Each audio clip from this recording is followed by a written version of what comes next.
Okay, so I think my microphone wasn't working for like the whole second half of that video and it kept cutting out. So I'm gonna try again with the second half. I hope the first half was still okay. But yeah, we'll start from the particles, niende, and I have my work headset, so hopefully that works better this time. Okay, so I'm just trying to remember what I did. So I believe I went over lesson one, the Teform, and in the Rikai textbook and the Katsudo textbook. So I think I was working on page 26, so I need you look page. Um, and I think I had mentioned that the the Katsudo textbook only has Teform, it looks like, and not dealing with the particles. So we're gonna start with the particles again, and hopefully my audio works this time. If not, I'm, yep, I'm just gonna have to deal with it.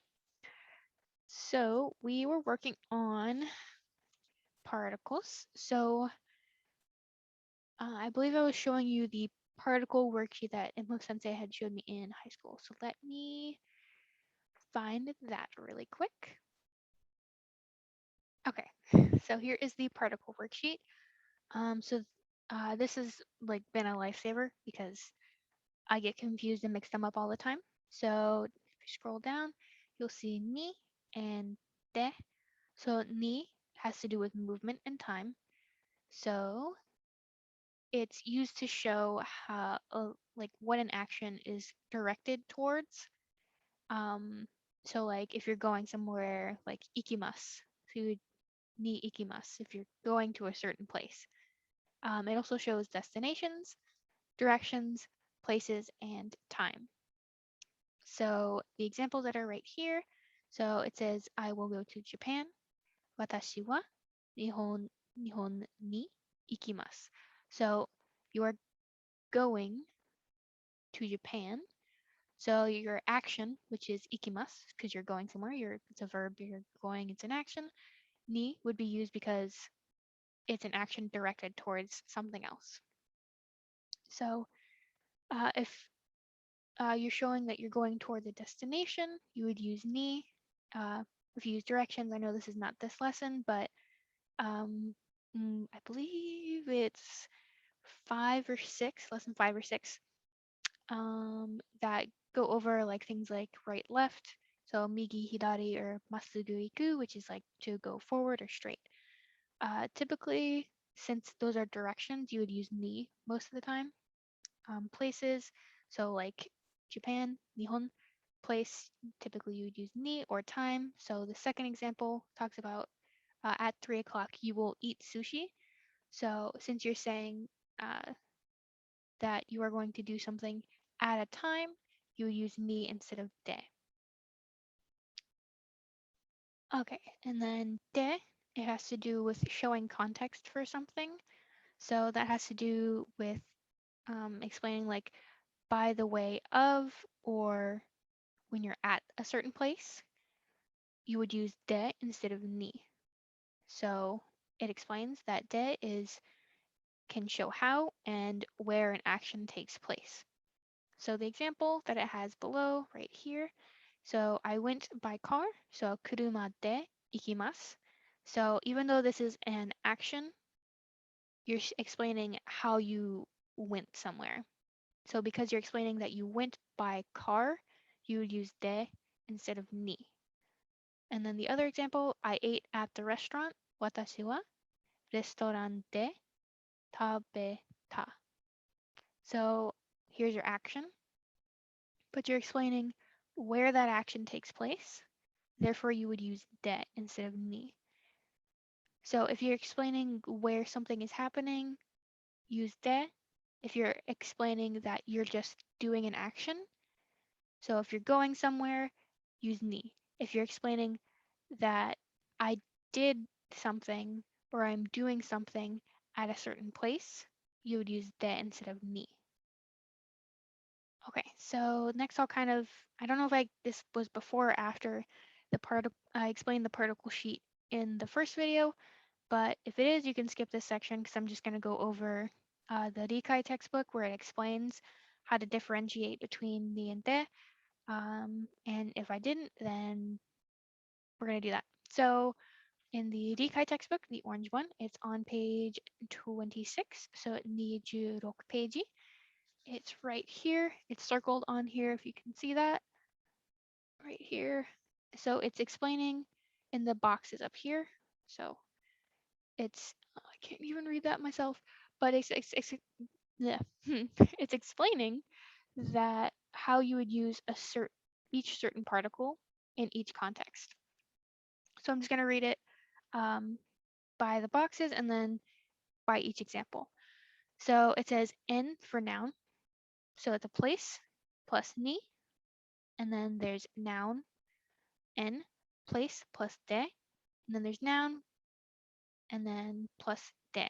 So the first two have to do with so the first one has to go with like going to a place or like an action plus a place, or like a place plus ni, then action. And then the second one is a place plus de plus an action typically. But it's explaining kind of what you're like by what means you came to that place or like what you are doing at said place. Sorry, that's my work computer. Um, and then the last orange/yellow box, it's the noun plus the means of getting to a certain place or like how you did something plus de. So I will read each bullet point here and hopefully try to explain this well. So doko ni particle, sunde imasu ka? Sunde imasu ka? So where do you live? So since you're asking about where you live, to live, a verb, you're going to use ni instead of de. So the person replies, kunitachi ni sundeimasu. So they're saying that they live in a place. So since they're describing um, rather than by what means they are living there, they're just saying that they do live there, and therefore it is ni, if that makes sense. I can go back to the particle sheet. So it's showing the action. So the action is to live, sundeimasu, and then going to say where you live. So kunitachi ni sundeimasu. Okay. And then the second line is doko de hataraite imasu ka? So where do you work? So it's kind of explaining like by what means or at, like on the particle sheet. And the person replies, densha no kaisha de hataraite imasu. So the means is the densha, the train, to get to their work. So because they're describing the means in which they get to work, you're going to use de instead of ni because you're showing by what means or if you're at a place, which is the whole context of using de. And then the third line is doyatte ikimasu ka? And then they reply, densha de ikimasu.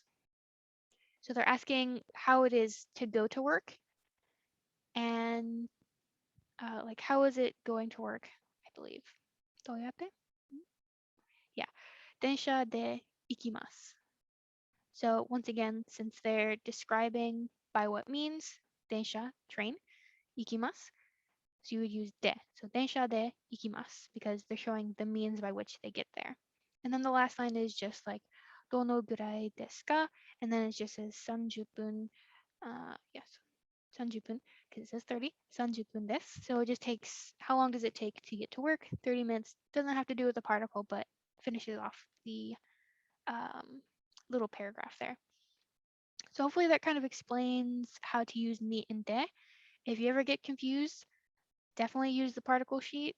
It's really helpful, and like reading it through and being like, okay, does that fit that? Okay, yeah.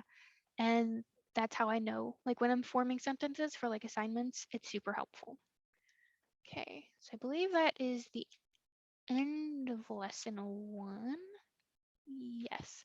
So then we're going to move on to lesson 2. Also, there is a video that I realized that the audio is not coming through, but it also goes through what me and Dare used for. So I believe Andrea posted that on Canvas already. So if you want to watch it, it is here. Okay, so lesson 2. I always start with the Rikai textbook. This one's fairly easy concept. It's verb, ru, koto. Let me show you that.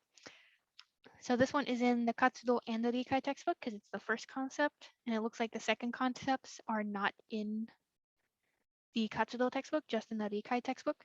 So it is this little section here. So verb, vi, probably, I don't know if you can see that, ru, koto. So the little explanation written in English next to it is actually helpful. So it says verbs are nominalized by koto, and vi for verb, ru, koto, acts as a noun in sentences. So one of the examples that's on here, it's the last section, benkyou shimasu.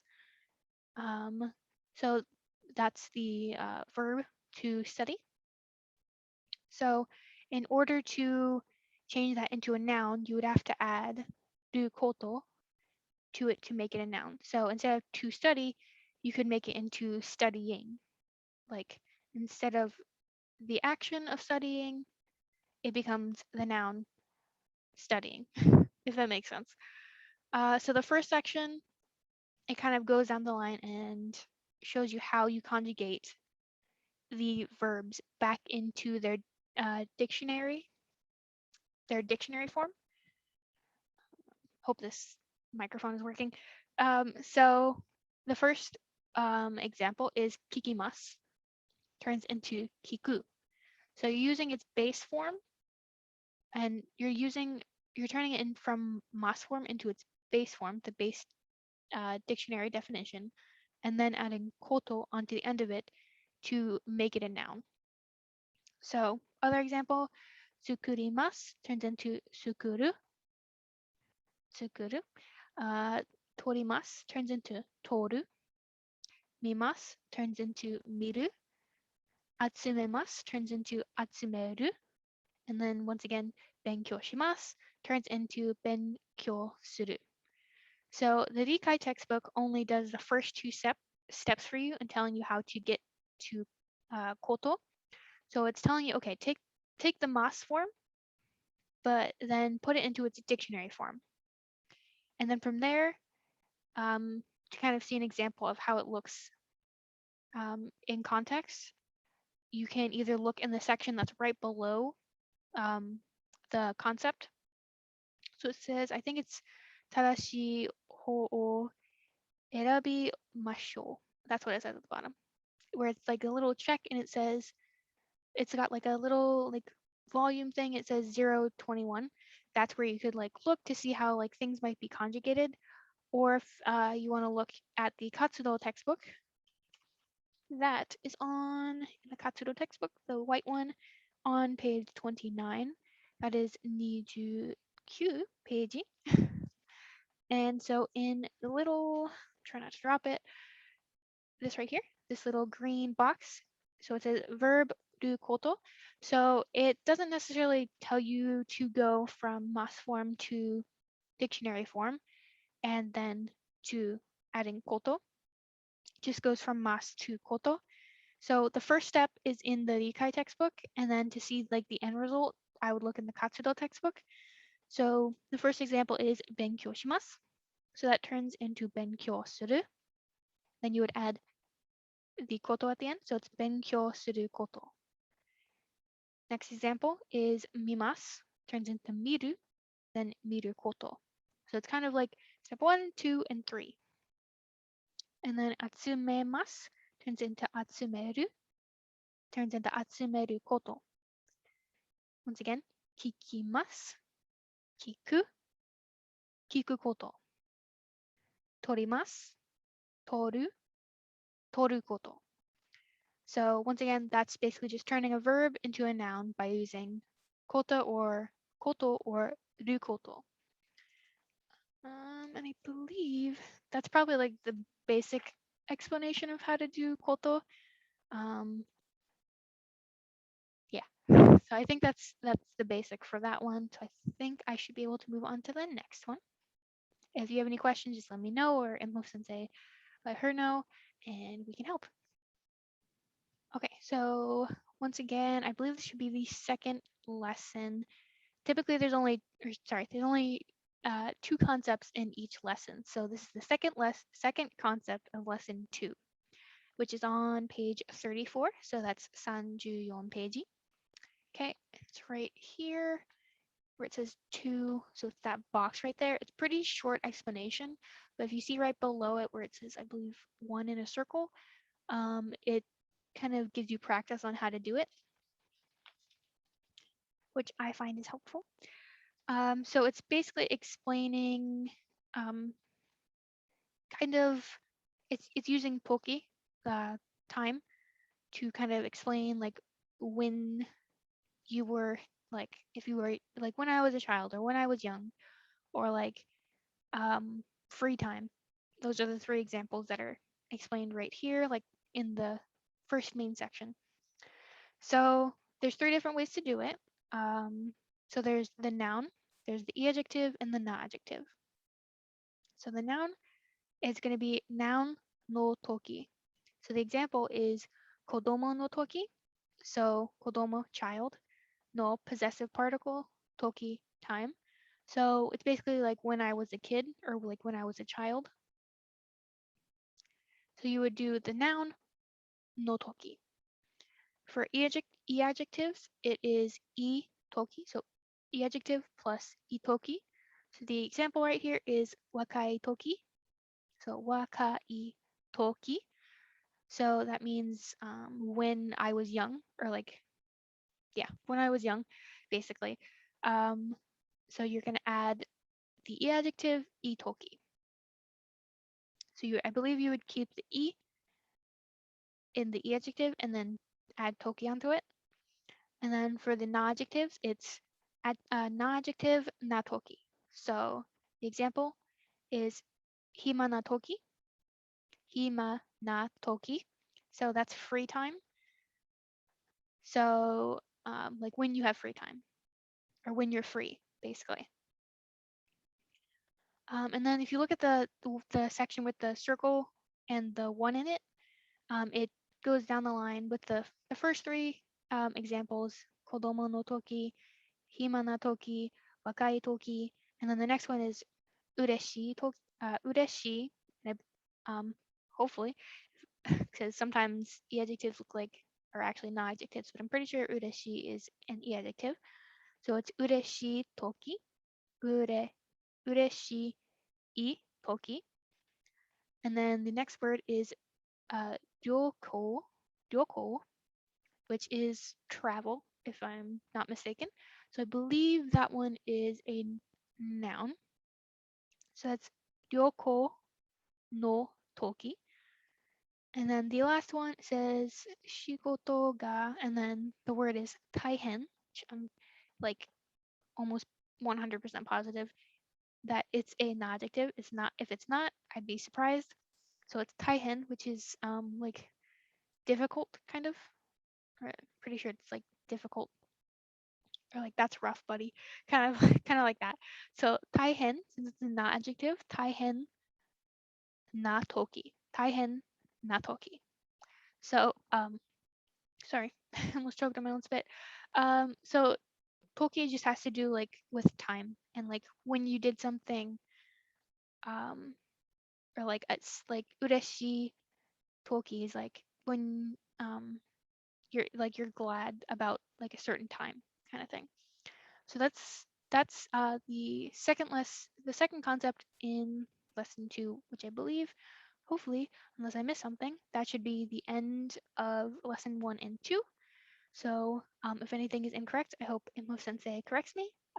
If not, good luck. Let me know if you guys have any questions. You can message me on the Discord server, Canvas, or any other thing. I'm not sure if I'll have like a schedule for this. I think I might just do them when I have time.